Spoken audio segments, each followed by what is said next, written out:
Subscribe कीजिए नित्य भजन माला को और प्रेस कीजिए बेल आइकॉन हमारी वीडियो सबसे पहले देखने के लिए। Thank you. हमरा के बाबा विश्वनाथ भूलैया मती, हमरा के बाबा विश्वनाथ भूलैया मती, हमरा के बीतल जाला बाबा पावन सावन मास हो, बीतल जाला बाबा पावन सावन मास हो, भूलैया जनी हमरा के बाबा भोलेनाथ भूलैया जनी हमरा के बाबा विश्वनाथ भूलैया जीनी हमरा के।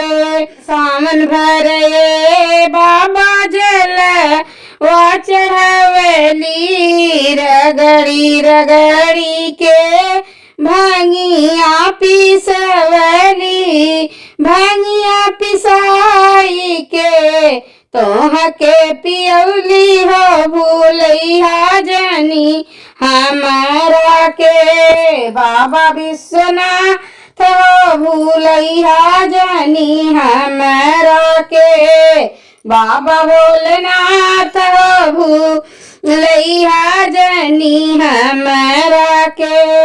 बीतल जाला बाबा सावन मास हो, भूलैया जनी हमरा के बाबा विश्वनाथ भूलैया जनी हमरा के।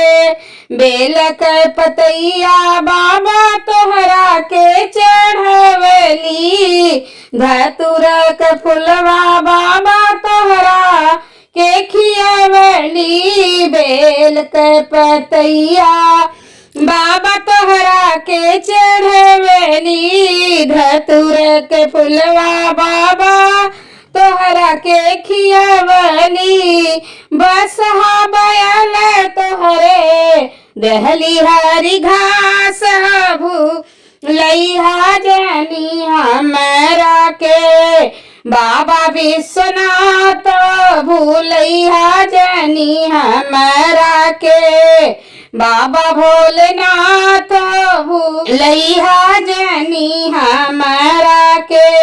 रगरी चंदन वाक तिलक लगवली, रगरी चंदन वाक तिलक लगवली, सावन भर देहली बाबा, सावन भर देहली बाबा चरण दबाय हो, भूलैया जनी हमरा के बाबा भोलेनाथ भूलैया जनी हमरा के।